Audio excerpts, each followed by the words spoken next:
Ready to jumpstart your next $1 million business? We've got Appsumo founder Noah Kagan on the podcast to share some of the most important insights he's learned over the years. My first sale was $12 via PayPal. And the whole back-end CRM development was me using Gmail to send the person the redemption code. But you're never going to learn to swim sitting outside the pool. Yep. You have to get in. Done it so many times. I'm still failing. I'm still failing a lot. And that's okay, cool. It means I'm learning a lot. You'll see that he's a true believer in testing ideas fast and following through on what actually works to avoid common mistakes for entrepreneurs. Number one, most importantly, spend as little time finding something that works, and then spend the most time just sticking with the thing that works. I think a lot of the time, either A, you're not finding out if people really want it, or you're working really hard on something where the upside is actually small. What's amazing about business is that you only need one hit. There is no other sport in the world where you literally can have one hit and you win. There's a lot of rich, ordinary people, and the only difference is they start. Noah has also just released his brand new book, $1 Million Weekend, which you can check out at milliondollarweekend.com. And be sure to stick around for the interview for a powerful dose of inspiration with the Niche Pursuits podcast. Enjoy. Before we jump into the podcast, I wanted to let you know that today's episode is sponsored by Search Intelligence. Here's a short clip of Ferry from Search Intelligence showing you how their agency built digital PR links to a client's website. In this video, I will show you how we landed a placement on BBC and dozens of links in massive regional online publications such as Wales Online, Daily Post, and many more. This PR campaign was about the easiest place to pass your driving test for the first time in the UK. This is how we've done it. We simply went to the DVLA website, found the latest car driving test data by test center, and downloaded the data in a CSV format. Once we had the data, all we had to do is to look at the number of total tests per test center, then look at the number of first time passes to calculate the percentage of people who passed their test for the first time. Once we had the percentage numbers, we created a press release with our findings. Then we went to Roxhill and found journalists who talk about driving tests, and also looked for journalists who write in regional publications in the UK. In total, we have found about 1,800 journalists and sent them our press release by email. Within less than a day, our story got picked up by BBC, Cornwall Live, Wales Online, and dozens of other publications in the UK, providing our client a tsunami of backlinks perfectly relevant to the audience of the client, who is a specialist in learner driver car insurance. I hope this video is helpful and it shows you how you can also build links with freely available data from official sources. If you want similar link building PR campaigns for your website, head to search-intelligence.co.uk and get in touch with them now.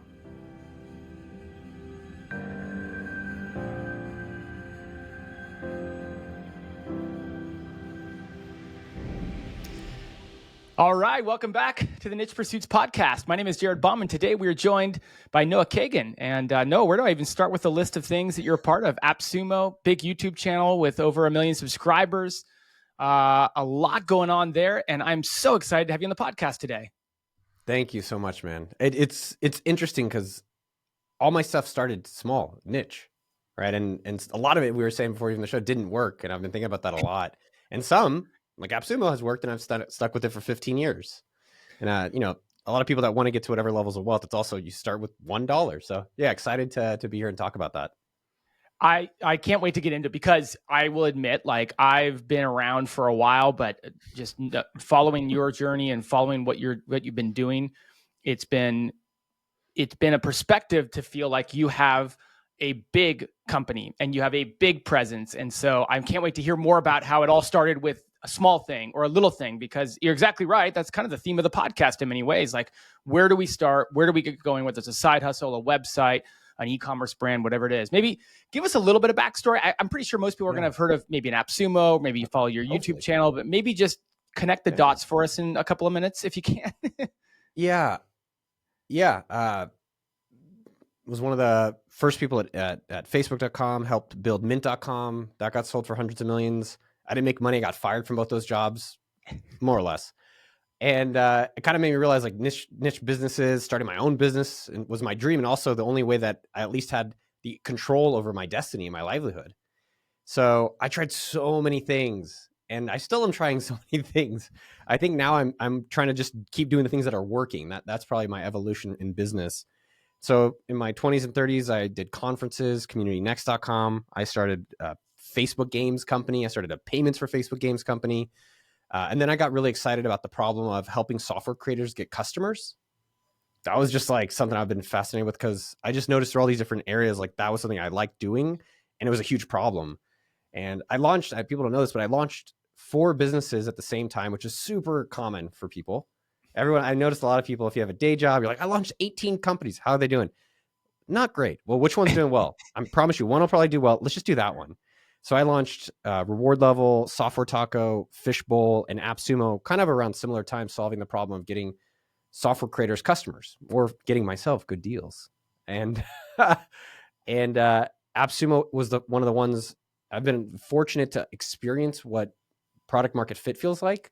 And people always wonder what that's like. I can tell you, it's when you don't have to convince anyone. It's where you're not asking someone to buy. They want it.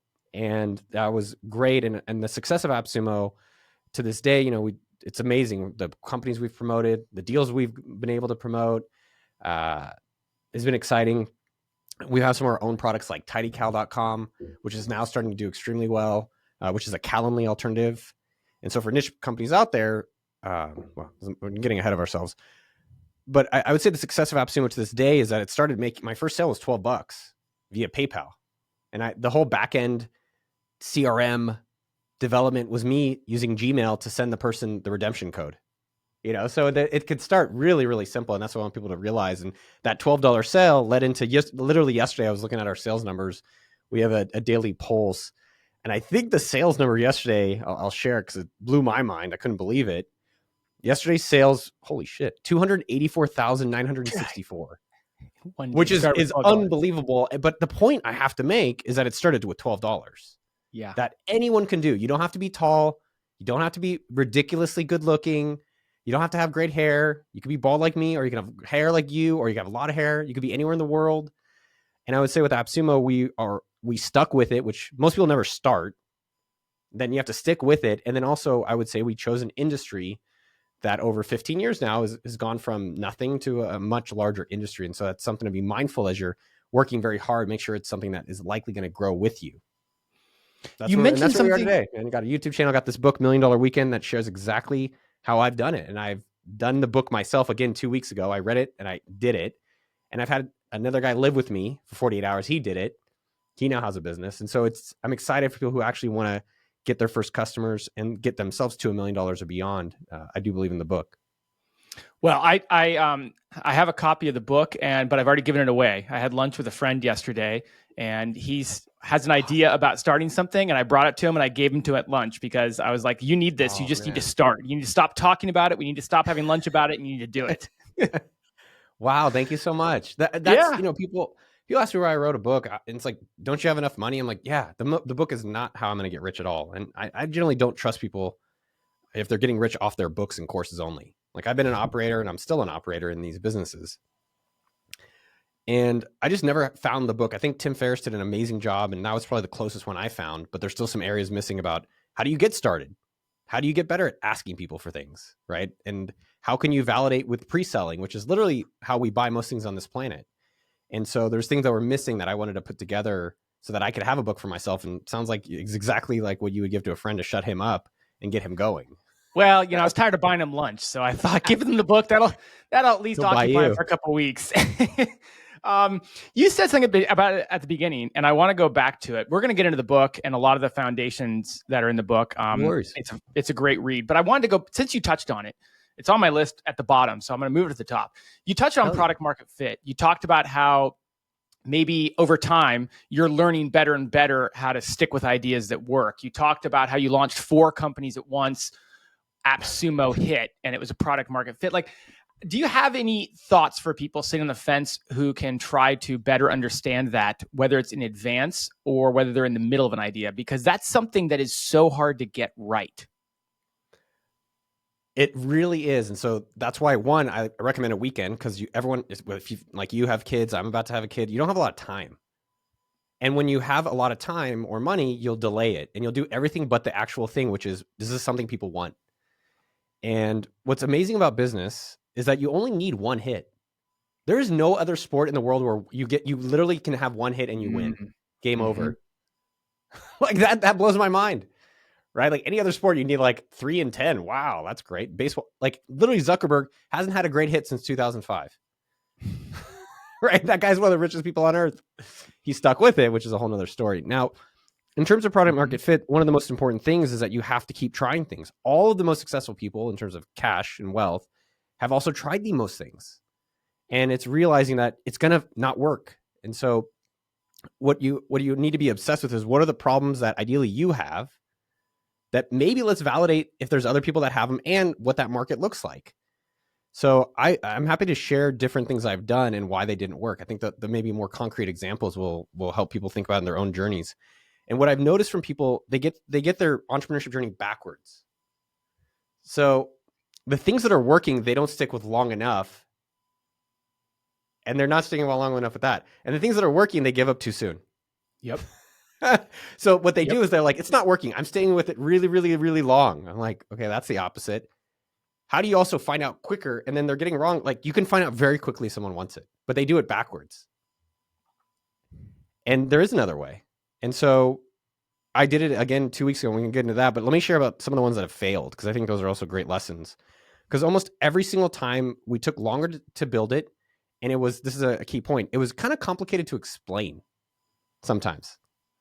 So I built a sports betting website called Bet Arcade because we had some sports apps on Facebook. Spent 6 months. None of us cared about gambling, by the way, or sports at all. So I generally try to build a thing you have some interest in. Right. After 6 months, we try to send a bunch of traffic to it. And after literally $100,000 spent on it, we made $1,500. Oh, gosh. We probably could have found out in a weekend, like, hey, can we ask people to make a bet on some sports game? And we could literally choose a Google spreadsheet and find out, hey, either we don't want to do this or we couldn't get money. And guess what? Then we didn't spend all this other time on something that's not even very clear people want it. So that was one example of it. A lot of these other examples, we built and I'll speak about affiliate sites and other ones because I've done those too. We hated Klaviyo, and I'm like, oh, Klaviyo's big. I want to beat them. And so we spent another 6 months, this is years later, building a Klaviyo killer called Meet Fam. You know, way more than 100,000 in salaries. And then I go to people who are using Klaviyo, and I'm like, hey, Nick Bears use BPN supplements, and others like Beard Brent, like, hey guys, can we get you off Klaviyo? They're like, no. I'm like, I'm begging you. Tell me what's wrong with Klaviyo. It's expensive. All right, we're free. No. Why not? Because we're already using it and it's fine. Oh. Okay, well, tell me more about that. And then all of that would have saved us 6 months. And, I think a lot of the time, either A, you're not finding out if people really want it, or you're working really hard on something where the upside is actually small. So I built a site called freecalls2.com. You can go to it. Don't go to it even. And I think it makes like $1 a day, right? And I would be like, okay, it's a voice over IP affiliate site with Google Ads, which is a very standard playbook. Now it's like, the upside of even if I executed the best possible on that, like the biggest it could ever be is maybe 1,000 a month. So it's like, why don't you just work that same amount of work maybe on vacuums, like iRombuzz, where you can make that 10,000 a month? And I think being mindful of, is it something people want? And then what's the size of that market? And I've kept making that mistake over and over, where now I think I'm learning and teaching others that you don't have to go that way. So 2 weeks ago, I wanted to validate an idea. No building, no domain, no website, no using my social media or email, which everyone should be using. And I just messaged people that were using DocuSign. So I messaged people that emailed me a DocuSign over the past 5 years. And I just asked them, hey, how do you feel about DocuSign? And everyone's like, I hate it. Oh, how come you hate it? Oh, it sucks. What sucks about it? Okay. What about the pricing? Hate that too. Okay, I think I'm gonna build an alternative. What do you think about that? Oh, I love it. All right, cool. You want to send me $99 today? I made $3,000 in 24 hours.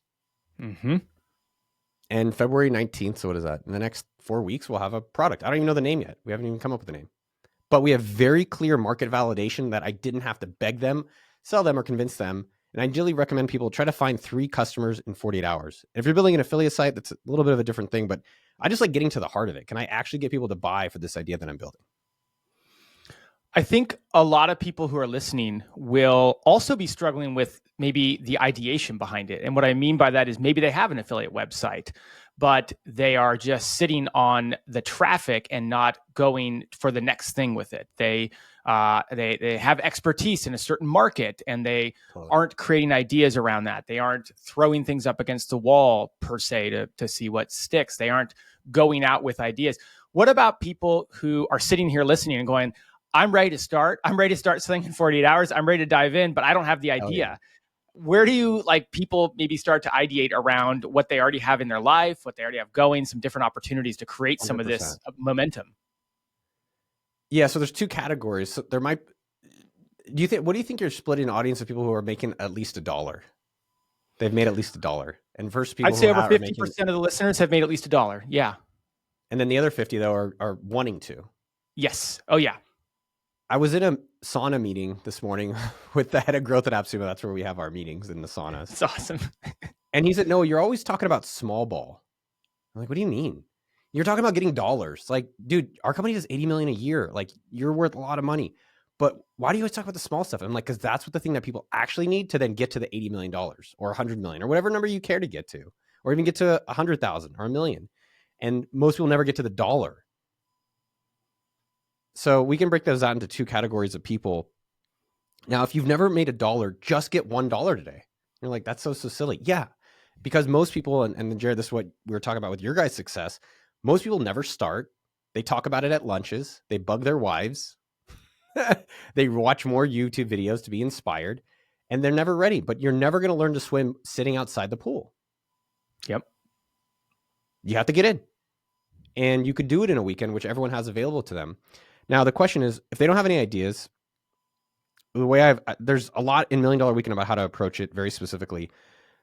The ways that I would like to think about it for them is, who do they already have in their network that they can help?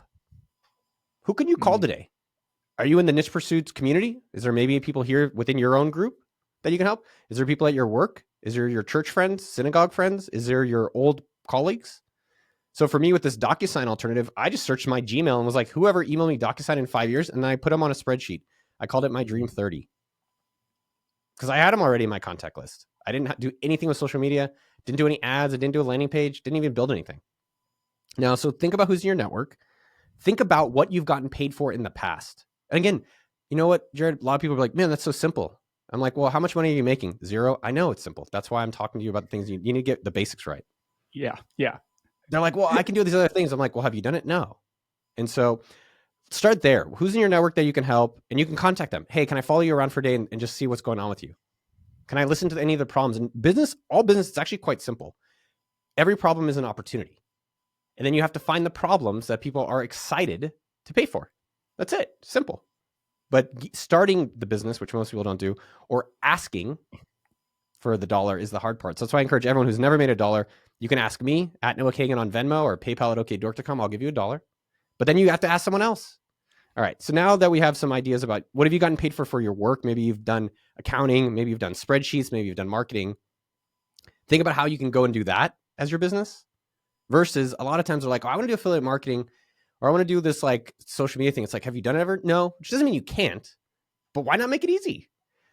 So those are 2 things I think are core things no matter what your stuff is. I think now in terms of problems and business opportunities, my favorite approach is, I would say that I'll give you 3 in 3 minutes that you can use. And there's more in $1 Million Weekend. But number 1, just think about your day. Literally call it morning, afternoon, and night, and just write down 2 items and think about what happened today. And everyone will have something, right? Like, okay, my sauna didn't have a timer in it. Right. Huh. Okay. That was something that's kind of interesting. That was a little annoying. Figuring out lunch with my girlfriend, she's pregnant, is really hard. I'm having a party next week and I need to get balloons because I'm having a birthday book party. Okay. Oh, these are literally all business opportunities. Great. Mm-hmm. And so those are things that I'm struggling with. And guess what? If I struggle with it, 1, you could be your first customer and make yourself happy, but maybe others are too.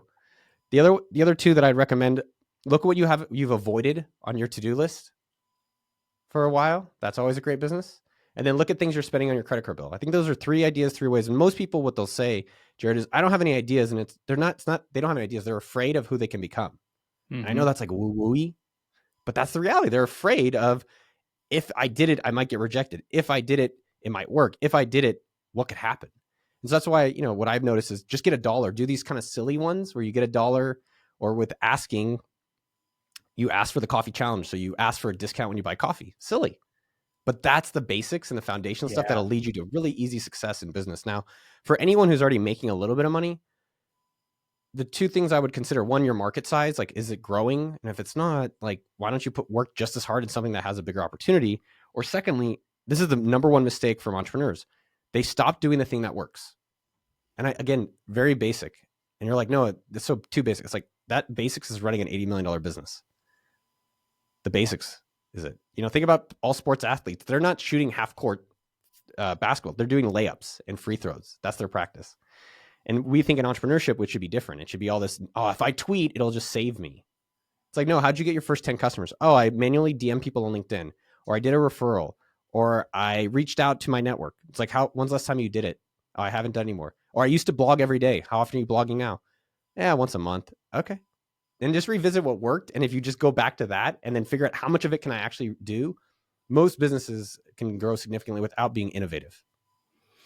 I'll piggyback on what you said. We've had so many people on this podcast over the years who talk about how motivating it was to get that first dollar through advertising, or that first dollar check from Amazon. I mean, some people have it framed. Some people remember the exact amount. I've had one guest say it was 11 cents. I had another guest show me their first check from Amazon framed, but their wife, getting that dollar, whatever that amount is a huge motivating factor for people. It is. It's kicking fear in the ass, saying, I'm not afraid of you. I can do this. I believe in myself. And it takes time. One of my friends, this guy, Nick, who I work with, said this, we were talking about this morning. He had a great way of thinking about it. Like, there is a language of making money and everyone can be fluent in it. And I was like, oh, that's so good. The language of making money, the language of cash. But to learn a language of making money, which is a skill, like, you practice it. And I think people get maybe frustrated, or they give up too soon, and they don't realize, like, hey, just stay with that. Like, I only got really rich on this Appsumo thing maybe 7-8 years into it. Like, really, like millions of dollars a year I make for myself.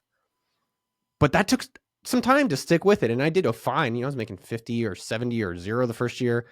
But because I stuck with it, and I was able to live the life that was still great. Most people, I call it the freedom number. You can live a great life without making a lot. And if you do that, guess what? You'll actually end up doing the thing you like, and then you make a lot. One of the things that I've noticed, Jared, from this whole book experience, and then from my YouTube channel and from Appsumo, and even my own life, is that most of the people who haven't made money don't believe they can. Mm-hmm. They don't believe they can speak the language. And that's just not true. And I'm here to say there's no guru that can promise you that they're going to be a billionaire or some bullshit. And they want you to believe that there's some gap between you and where you can be. The gap is you starting. And the gap is realizing, even me, who's, I would say, experiencing this, and I've done it so many times, I'm still failing. I'm still failing a lot. And that's okay. Cool. It means I'm learning a lot. And I think what happens is we do one business in a weekend. We launch maybe an affiliate website for vacuums, which I still think vacuums are great. Or anything you're interested in. It could be air purifiers. It could be home studio setups. It could be just an affiliate site, or it could be, for me, I like the activity of talking to a real person versus the passive prayer of business. And guess what? You can do it. And if it does work, great. If not, okay, cool. What I learned? Let's do another one next weekend. Mm-hmm. Mm-hmm. Well, let's transition into that point, because one of the points on the agenda that I pulled out of your book was you talk about, I think the quote you have is now, not how. Oof. And I know, pretty good, huh? I don't know. I think it's pretty good. I should read this book. You still got time to, oh no, it's already printed. You can't rewrite that part. But I mean, so we talked about it a little bit before the podcast started recording, but Spencer and I last year set out on this Amazon influencer journey. He started first, and to be fair, I piggybacked off of him, but we just jumped in without a strategy and ended up going really well. And I want to juxtapose, though, that there's also the other side of the coin that says, think through the details before you commit your time to it, right? Make sure that You are not acting on a whim. Like, I'm trying to pose both sides and then give you that juxtaposition. And like, there are a lot of people listening who have been thinking about starting a side hustle of some sort for a while. They're driving to work as they listen to this, or they're working from home, or they don't know where the band is going to come from. And there's a lot of people who have jumped into it and realized in retrospect it was a bad idea, and if they had spent more time thinking about it. Yet you've had so much success by diving in, by now and then figure out how later. How do people wrestle with that back and forth, or do they just ignore it and dive in and figure out that you're going to have to make mistakes and make some of those bad ones along the way? It's like, I'm going to be in their ears, and like, I'm here with you. I'm up in your earlobes. Like, I'm cleaning out your earwax a little bit. And I'm telling you, you can do it. We all can do it. And no one, I think there's these beliefs out there. I come from a middle-class family, and I think we're told, like, hey, this middle-class lane, you're stuck here. That's where you're going to be. I'm like, fuck you. And that for me is a lot of this book for myself and for others, realizing what we can do in this life, and we're afraid. And what I've recognized is that fear is also where the biggest growth happens for us. And so the question for people out there is, and again, this is supposed to be fun. We're on a planet figuring it out. No one knows. No one knows. And the cool part about entrepreneurship, you get to control your destiny. You get to choose how this game works out. Now, the reality for people that are driving, drive safely, and they go to their work, and they're maybe go home, and they're like, how much longer do you want to keep talking about it? And the other side of that coin, though, is that what could you do right now that's small? Maybe it's asking for $1 from someone. Maybe it's posting online. Maybe it's posting a blog. Maybe it's putting something in social media. Maybe it's even posting on your Facebook. Hey, is anyone here interested in vacuums? I don't know. I keep talking about vacuums. I don't even have a good vacuum. Or my first website was about vacuums, actually. Vacuums are high margin items. That's great. I was trying to figure out what vacuum. I thought that'd be a good thing to start a website back in 2017, I think.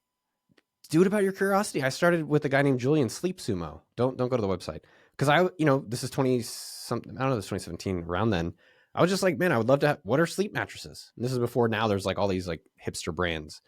But the reality, I think, for someone out there who's been sitting about it is, what can you do right now? You can call, like, stop the podcast and call someone. You could stop the podcast and text someone. You could stop the show and post on Facebook and find out how you can become. But it's never going to happen. You're never going to be ready for it. And the way I like to think about it for myself is, what are you going to thank yourself for today in the next 5 years? Because I truly, real talk, man. Like, I wake up insecure. I still have a lot of problems, just like everybody else. But I noticed that through business, I feel more confident. I feel like I can approach these problems. I can handle these problems. And I thank myself. I thank God that some version of Noah 14 years ago, it's like, at least try something. Just keep trying. Eventually it will work. And it did. It worked. And then the other part that you have to really remember is, if you have something going, you have to stick with it. Yeah. All the success I've seen from anyone who's got it, and I call it law of 100 in business, which is like, do it 100 times before you quit, because most of us quit too soon in something. And if I would have quit Appsumo, these guys, Stack Social, try to buy it for $2 million. And I was like, oh shit, that's a lot of cash. Mm-hmm.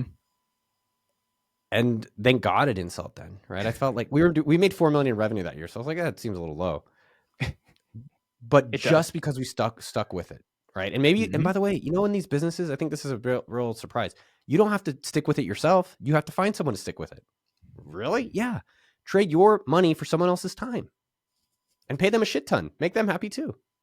I think that's not talked about enough. You think I've gotten a deal on Appsumo in the last 10 years? No, there's like an amazing team, Jared and Genevieve and Ashley and all these people that do get those deals, and they get to live cool lives. Alex, all these people that do that. So I think the thing I would encourage people to realize is, think about it yourself as an experimenter. You're going to experiment today. Experiments might fail, but I promise you, if you do something right now, maybe you get $1, maybe you post online, maybe you call one friend or text a friend about this thing, and not hey, give me feedback, but hey, will you be my customer? And pre-order, which, if you realize business, almost everything is pre-ordered. Hotels are pre-ordered, events are pre-ordered, flights are pre-ordered, concerts are pre-ordered, Airbnbs are pre-ordered. You can start a business pre-ordering, validating, see if people want it. And if they don't, great. You didn't waste a bunch of money and time. But you can do that right now. And I think you'll start realizing the power of now, and how much maybe you've been avoiding the hard part, which a lot of times ends up being the easy part. Hey everyone, Spencer here, founder of Niche Pursuits. Are you adding a new internal link pointing to each article you publish? You should be. Ever find it time-consuming and a bit overwhelming? Remembering what content you published and deciding which anchor text to use can be a real headache. What if there was a better way? Well, that's exactly why I created Link Whisper. Simply click Add Inbound Internal Links, and Link Whisper will scan your site in seconds and suggest the most relevant links with appropriate anchor text for your new article. Now simply check the box next to the internal links you want to add, and Link Whisper will add these links for you. No need to go into each article, edit, and add the link. It's already done. No more manual internal link building or guesswork. Just efficient, accurate linking that saves you time and improves your SEO. Transform your content strategy with Link Whisper. Start linking smarter, not harder. Use the coupon code PODCAST for $15 off. Head over to linkwhisper.com and use coupon code PODCAST to get $15 off. Yeah, my mentor once told me, a very valuable mentor of my life said, jump off the cliff and build your wings on the way down, which is scary as all get out. But when it comes to business, it's worked more often than not for me, I'll tell you. Well, so I love the analogy, but I'm never jumping off a cliff without a parachute. Yep. And what I do though is, while I'm getting ready to jump off the cliff, I'm building a parachute to know when I jump, I have something ready. So for me, I never quit my day jobs. I worked at mint.com and I was trying different things, and not all of them worked. And that was okay, because each thing kind of get me closer and closer and closer to Appsumo. So finally though, while I was at Mint at night, I copied someone else's business, which was a Facebook app for, I think it was soccer. And I made a Facebook app called Hockey.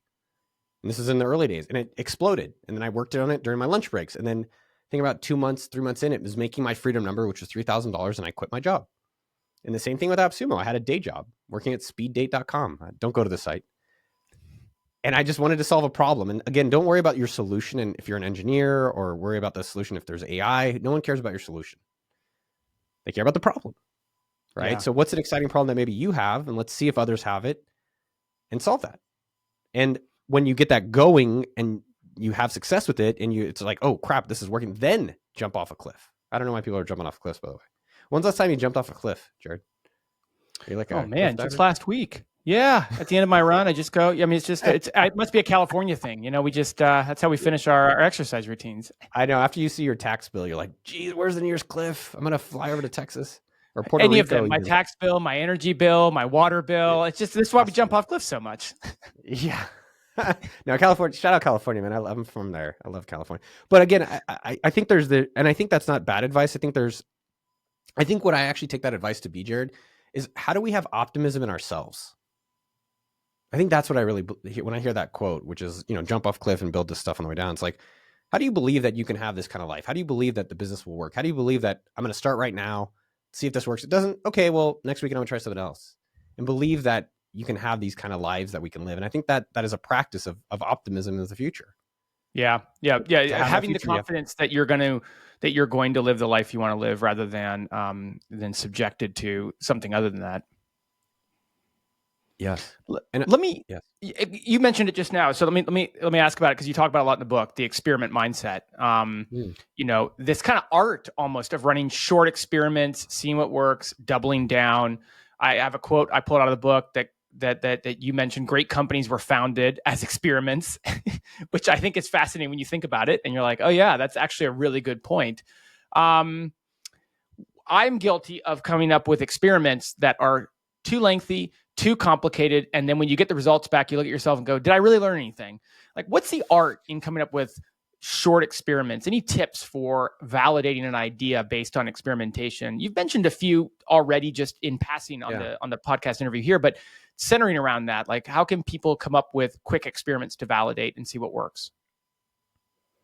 Yeah. And I want to just reiterate that point, because it's so important. A lot of times people will start a business. Like, I had a guy last night, he dropped off Indian food because he wanted to meet me. And he wrote a note. He's like, this could be $1 million weekend business. And I'm like, and he said, haha. And I was like, haha, yeah, it can.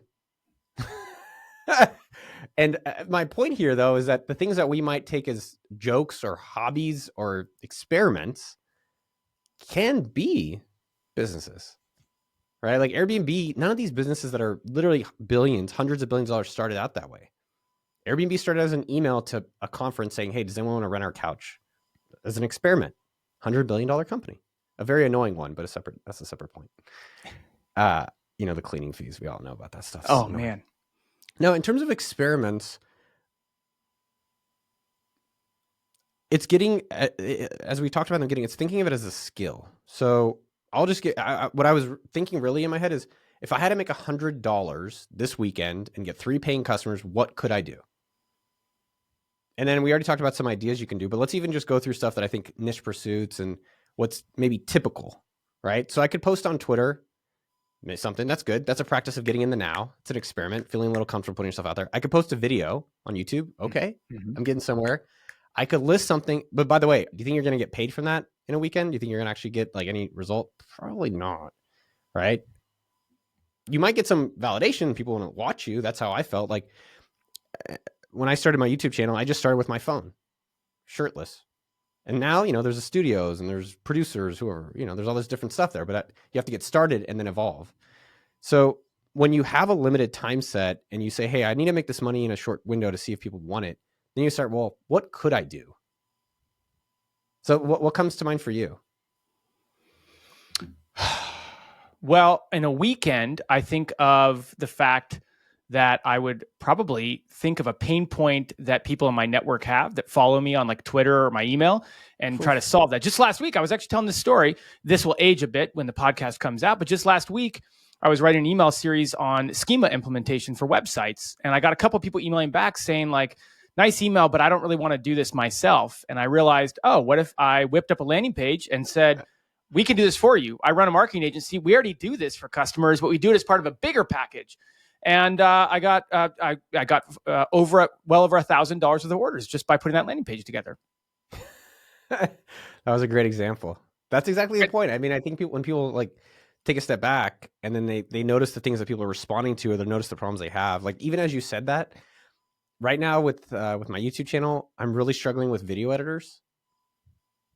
And we were testing out a new one. He's fine. No shade on him. But it's like, man, finding him was like, I have to put out a thing and I have to hope for a thing and I have to pray for a thing and then I have to do a test. Is there another way that I could find video editors for myself? And then maybe other creators have that problem too. Well, that's an interesting business problem. Or literally yesterday, I spent another maybe 2-3 hours trying to find a VP of finance. Mm-hmm. Is that something in a weekend that I could see if other friends who run companies have issues hiring, or maybe it's how they run their finances? And so you just start noticing, like I was even another idea yesterday. Was it yesterday? No, it was last week. My neighbor and I are having kids. And so we want to have an office. And I was like, oh man, office is kind of annoying and they're far away from where we live. Can we rent a house? And then here's a simple experiment. So then the business idea was, can we rent a house and then rent out the rooms as co-working spaces? Mm-hmm. Right. So a 4-bedroom house, $1,000 a room, $4,000 a month. Maybe we rent the house for $2,000. Now, most people, and then literally that could become an Airbnb for co-working. You can compete with them. Right. Or another Airbnb opportunity. I fucking hate these cleaning fees. It's like $200 and I have to clean the house myself. And then they give you all these rules. I got in trouble. Load the dishwasher on the way out. Get the towels all on the floor. Strip the bed. It's like, dude, I'm paying you to do this. Yeah. Or as well, I was at an Airbnb in Sarasota where the bed was covered in hair. I'm bald, so it's not for me. The air conditioner is on, even though it's winter. And there's just it's inconsistent. All of our experiences with Airbnb are inconsistent. So again, now let's take those two ideas. So the first one, let's just focus on that. But I'm just saying there's problems that are opportunities. First one, okay, cool. Let me not put up a landing page or an ad. Let me not rent this place, which could cost money. Let me see if I can find 4 people that would want to do a co-working spot with me. So I already and then what you can do really quickly is you can look on Google Trends. You can look on ChatGPT. How much are people spending on office spaces? How much is a co-working space? You can get in a sense of what would it take to get $1 million of profit from this business? Like, is this one that a lot of people are problematically having? Yeah. And then how much are people spending on co-working? Okay, that's kind of interesting. What would be my business model? Put together some quick math. Like if I charge $1,000 and it's going to be the rent, maybe it's, I don't know, 500. So I get $500 per person. So I'll make 2,000 per house. Like how many houses is that to make $1 million? I can't do the math in my 500 head. houses. There you go. That's only 500. That's pretty doable. Okay. Now, again, I've run really fast and I've done all these like side projects and hobbies where like Free Calls 2 is a great example, which I think is very comparable to a lot of potential audience members, not you guys, because you have great audience, but other shows. And I just worked on the site for so long. And it was like the best I ever got was $50 a month. Mm-hmm. So all I'm saying here is if you understand what it would take to make $1 million cash, not, oh, if I had 1% of the market, it's like, yeah, everyone can be spreadsheet millionaire. But really to see what it would take to be an actual millionaire, 500 houses is pretty doable. Now I would see, can I get 4 people? I would get my neighbor and then I'd be like, well, how would I get other people? Well, if you can't do it now, it's not going to get magically easier. Mm-hmm. So I would ask my neighbors. I would ask referrals. I would post on Nextdoor. I would post in maybe some WhatsApp groups. I'd post in some Facebook groups. And I would see. I could find literally in a weekend, this is something that I could easily rent out. I'm like, huh, that was hard. Okay, good. I didn't spend a bunch of money and time to find that out. And that's literally the $1 million weekend process. There's obviously more to it, but you asked for like experiments. Like you could literally experiment that idea, your idea. They're out there. It's not always going to work, but you have to at least be mindful of it and get started on it. We've been talking for over 30 minutes and I can pick up a thread, which is a common thread, which is you're asking a lot. You're talking to people a lot. You talk about the coffee shop challenge in your book about going and asking for a discount at the coffee shop. Let's say maybe a lot of our audience it likes the idea of building a website because it's passive and they don't have to maybe put themselves out there. They can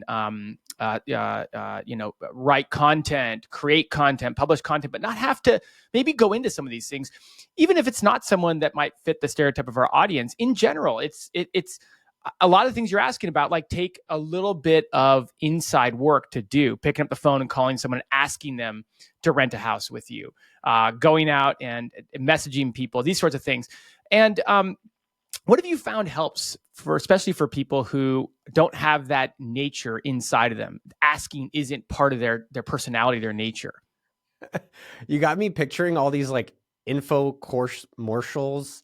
Get rich on your laptop at the beach. Hey, we love to sit. I mean, I love to get on a call. That's why I'm hosting the podcast. But I'll tell you, man, we love to kind of sit in a dark room and make stuff happen without necessarily having to talk to people. And so there's good in both, right? But how do people validate these ideas by asking and getting themselves out there? If you can ask in the beginning, you don't have to ask as much at the end. And what I mean by that is that if you can ask and find something people actually want, then you could sit on your ass and sell it all day. You don't have to do much. You can run the ads, you can run the landing pages, you can do affiliate, you can do social, you can do press, you can do speaking tours, whatever. But the idea, and it does work, you can go put a landing page, you can write ads, you can spend a week, you can spend money, and yes, it might work. Or you can shortcut and cheat. Mm-hmm. This is the only time where people are like cheating is winning. You can find out really quickly whether it's stuff people want. You want to do a vacuum business? Great. See if you can get people interested in vacuums that are within your network. Yeah. Post online. Post on your LinkedIn. I'm going to start a vacuum thing. Great. No one replies. Okay. But I think the fantasy of I create a website, I put all this WordPress widgets on it, I have affiliate ads on it. In a month, I'm magically making $20. Like it can work. Yes. But there's a better way. Yeah. Now, in terms of asking, and again, I've done it both ways and you can do it. It's fine. It just takes longer and it's not as guaranteed. And I like finding out very quickly, like put your site up in a weekend, put your site up in a day and then run traffic to it, run ads, run social, run whatever you think you need to do for that. Now, in terms of asking, when you actually zoom out and you look at the skill set of most billionaires like Larry Ellison, the interviews I've interviewed on my show, John Paul DeJoria, some of them are technical, but a lot of them are very good at sales. And when you think about what is a sale is an ask. And you think what an ask is, it's what business is. It's an exchange for something. And this is the most important part. And asking is a skill that you can get better at. Mm. And it doesn't, and when people think of ask, they always think it's like, I saw people even commenting about today, I'm taking from this other person. That's probably why you're not getting what you want, because you're getting what you get. Mm-hmm. Only way to get what you want is to ask for it. Hoping for it won't make it come true. But if you ask, you're more likely to get. And if you realize that the upside of an ask is a girlfriend or wife or a customer or a business or living wherever the hell you want, and the downside of an ask is maybe a moment of discomfort, seems like a pretty good investment trade-off. And Yeah, I can see myself in my 20s saying like, okay, this asking is uncomfortable, or I'm introverted, or I want to be behind the camera, or I want to be great. Well, then how do you ask in that type of way? Do it a little more passively. Post on somewhere. Hey, I'm thinking about helping people with their finances. Is there anyone here I could talk to today on the phone? You don't even have to be on public, but like maybe try to figure out how do you do it behind the scenes. I don't think you have to be an extroverted talker and show man or show person, woman, to have success. Mm-hmm. But I do think if you can practice asking in small ways, because eventually you're going to ask someone for something. And if you can get better at it and fight through that discomfort, the upside of what you can ask for is really unlimited. I love it. I agree. I went through some like sales training early on in my career at my day job, and I wasn't really in sales. I didn't see myself as a salesperson, but the training was so good because it really helped me understand how to ask, and just went through and broke some of that fear of getting rejected and some of the things I think I was dealing with. And I still have the same feelings, but I think you learn some mechanisms just by doing it, and you kind of learn it's not as painful and it's not as hard, and it doesn't change internally that I'm still a person that needs approval just the same as I did 20 years ago. But there's something about the mechanism of doing it that does help you get through that mind block sometimes. Yeah, let's even break it down into a niche business. So let's say you're excited about air purifiers. So I'm starting to get, we have allergies out in Austin, stuff's crazy out here. I want an air purifier. Now, I would say a traditional, like maybe early 2000s approach is you get a domain. That's $12 now. You get a site. Maybe you have to have hosting, or maybe use one of these new no-code sites, Bubble or Webflow. You have to build the site. You have to write some, ChatGPT article. Yep. Then you have to find a product. Then you have to get the affiliate program. Then you have to post it there. And then you have to see like, okay, now in 48 hours or in 48 days or 48 months, like, can I get $4? Now, let's say you're an introverted person. Could you talk to somebody in your network and see if that's actually something they want to buy, like an air purifier? And then maybe you just get the affiliate link and you directly help that one person. No, don't make it so easy. But maybe there's another way, right? And I think just like it sounds like you did, Jared, your friend might not need an air purifier, but maybe they're going on a vacation, or maybe they want a vacuum, or maybe they want a fridge, or maybe they want new soda. And instead of building it and praying, you're finding what people want and delivering. And I just really appreciate that approach. And also I enjoy it. You see the satisfaction. But again, you don't have to be on front of the camera. You don't have to have a big social media following to have a big wealth. Most of the richest people I know don't have social media. Right. The actual richest people. Really. And I know people hear that, but I don't know if they think it. I think they see these dumbasses on YouTube like, here's how I'm worth 100 million. Bullshit. People worth 100 million don't talk about it. People with 100 million can show you how they made it, but they don't, because they don't need to. They're working. They're enjoying their life. These people are selling you courses. These people are selling you stuff because that's how they're going to get rich. And the reality is that you can do these things in much simpler, more quicker ways. And guess what? If it doesn't work, great. That's the whole point. Now let's deal with the rejection and realize it's not so bad. That's why I encourage people to ask for discounts, get rejected on the coffee challenge, and then move on and find something people are excited for you to serve for them. I want to make sure I get to this before we come up on time. And I want to ask you about it. You mentioned it earlier. Can you explain it more? Because I guarantee a lot of people listening are going to be guilty of moving on from a project that was successful because it was boring, or they got excited about the next thing, or they thought they could double it, or they thought they could pivot it, or they thought they could expand it, right? So you have this law of 100. Do it 100 times before you even think about stopping. Like, expand on that. Where'd that come from? Like, what's the genesis of that? It came from because I keep giving up too soon. And because every single entrepreneur is like, that other thing that I'm not doing is going to be the easier thing. You know what I'm talking about. Grass is always greener. Exactly. Dude, plays in our minds every night, doesn't it? I have to pay my lawn guy every week, and then the grass died because I messed it up. Like, just get artificial turf. I have artificial turf in my backyard. Never have to water it. This is probably nice. And so as I've aged, let me take a step back. Everyone knows compounded interest in investing. You've heard of that? Mm-hmm. There's compounded business. No one talks about that. And it's the momentum that builds by businesses that are working. So it takes some time to get a ball rolling. It takes time to get a train off a track. It takes time to find a business that people actually want. But if you can get that slow momentum growing, it is very hard to stop it. And that compounded returns keep increasing year after year. And so what I encourage people to do is the best business is the one that works.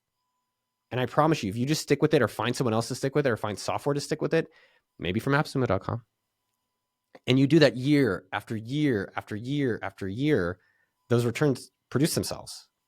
And so myself with Appsumo, we've gotten distracted. I'm like, well, Appsumo is all over the place. We all make excuses why it's not working. I'm going to start sumo.com. I'm going to start Hall Drop. I'm going to start Meat Fam. I'm going to start Sumo Market. And now when we start something new, the question is always, who's the customer, which is an Appsumo solopreneur. That's who we think our customers are.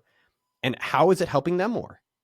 And if it doesn't directly help that who or software creator, specifically our hero is a software creator for solopreneurs, if it doesn't help, then we don't do it. Right? So if you think we have these we call them Appsumo Originals, which are low-cost entry points, low-cost alternatives of popular products. So we have TidyCal, which is a Calendly alternative. It's exploding. And why? It's our number one lead gen for Appsumo. It's our number one to bring, lead gen always sounds so weird because it's like they're leads. It's number one to bring new customers to Appsumo ecosystem. And everyone can copy that. Figure out what is a great entry point that you can repeatedly keep doing over and over to bring people in. And for us, it's these low-cost alternatives. Shout out David and the team who run it.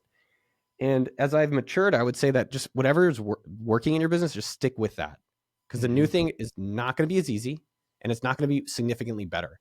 And I can even tell you, like with Appsumo, if we never got distracted with these things, with all these other things that we try to build and we like got, oh yeah, it's going to be great. We just did Appsumo all along. One, to be easier. And two, my goal is not to build $1 billion business. I don't care about that. I like promoting products. But yes, we would have probably been a lot further along. It would have been easier to do along the way. And I see so many people just get distracted, do something new. And I say, what was working that? Just go back to the thing that works. And it's been, I feel grateful that we've had a lot of people that are good with consistency. And I would say, people talk about boring businesses. You know what's really boring? Success. Why? Because it's working. And it's exciting to do new things. It's exciting to try. Like, how many times are people watching the same Netflix show? 0. But if it's a really good show, why not watch it again? Because I already know what's going to happen. But if you can apply that same mentality and just feel like, hey, how do I make it a little more interesting? Maybe I put in a different language. I'm trying to learn Spanish, so I watch Spanish shows over and over again. Mm-hmm. And you think about a professional athlete. I make this comparison because I think this really hits home for people. The guy I bought this house from is a professional NFL kicker. Imagine his work week, Jared. What do you think a professional NFL kicker does all week?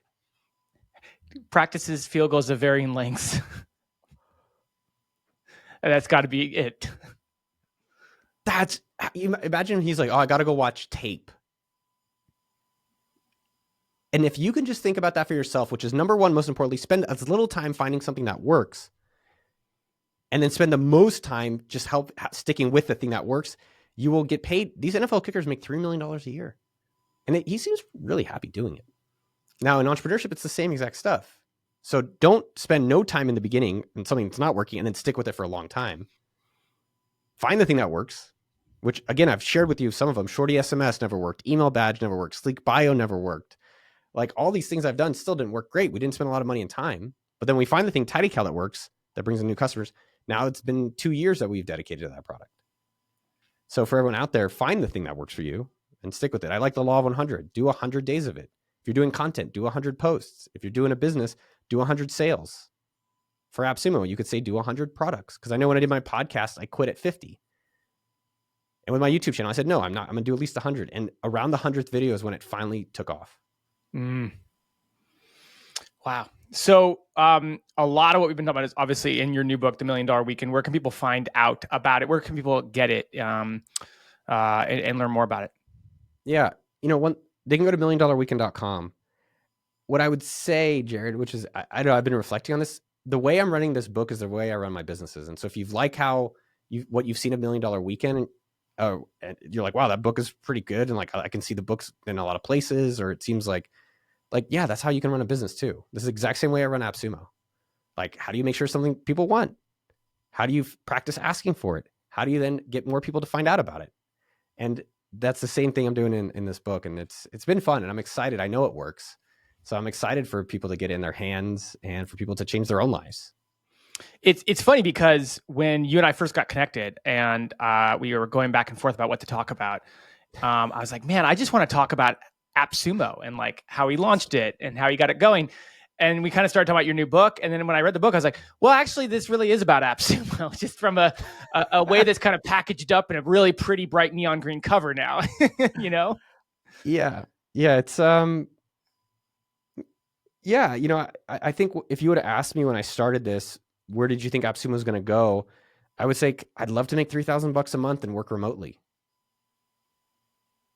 And then over time it worked. And I was like, oh crap, this is cool. And then if you would have said, hey, I'd be able to have a wife and kids and live in Spain and live in America and have this kind of cool houses and stuff, like I would have never believed it. But believing for all of us that it can be possible and then putting in the work right now, planting these seeds, starting the farming, it's just realizing that it can be true for all of us.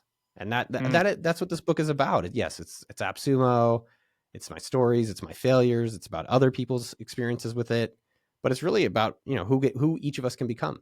I know that's very broad, right? But that's the belief people need to have so that they can start with getting $1 today or doing the coffee challenge today or posting something today. And be holy shit, I could, like, Jared, when did you finally quit your job? Well, that's a good question. I mean, I quit my job when I was 21 and retiring from, or graduating from college. I had a choice to take a full-time job with the federal government or continue working on my very part-time photography business that I had started during college. But the photo business, I had gotten it to the point where I could literally eat ramen noodles and pay my bills off of it. And so it was to that point where, like you talked about, it was earning me enough money to where I could go all in on it. And I did. And I ended up selling that company 11 years later. Good for you, man. Okay. So I got to highlight that, which is that to me is jumping off the cliff with a parachute that was there, right? It was like there was something already there. A couple $1,000s a month. There was a parachute. That was your freedom number. And it's beautiful that you had optimism. And there's a book called Learn Optimism. I think it's Martin Seligman. And you don't need to read the book, but it's just really realizing that optimism can be learned. It can be learned. And it's great that as you got that going, you're like, I had the same thing. I was at Berkeley and I remember graduating and I was like, everyone's getting these horrible jobs that seem like that seems so risky and so crappy. And I was about to take a job at Wells Fargo. Oh my God. I was going to build their SMB mid-market website. Right. And I just was thinking about a future in that and what that future would be like. Yeah. And that was a little bit of a bet that okay, I can't take this job. This is just not going to be the future. I ended up at Intel because at least it was in tech and I could live at home for free with my mom. It's funny because it was like optimism. Yeah. A lot of what you've talked about, I just reflect back and there was a moment for me where I was looking out the window of my office because I'd been working, for the federal government for a little while in my senior year of college. And I had this moment where I was like, I'm probably going to fail at this photo business, but that's okay because I can come back and get this job again. And then when I'm looking out that window, at least I won't be wondering, what if I had tried it? But if I sit here and don't do it, I'm going to look out this window every day for the rest of my life and wonder what if. And at least then I can come back and not have to wonder about that. Yeah. I met this guy, Jake, who read $1 Million Weekend, and he's got a day job, 3 kids. And that's what he said to me. He said, I didn't want to wonder what if. And again, I don't think, people are trying to scare people into it's some big scary thing.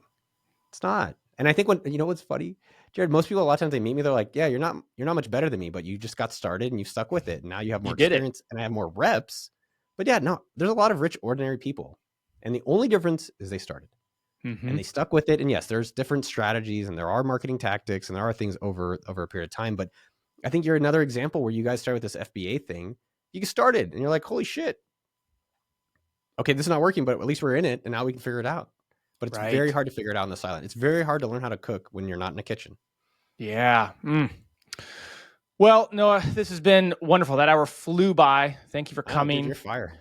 I really appreciate it. And this has been a treat.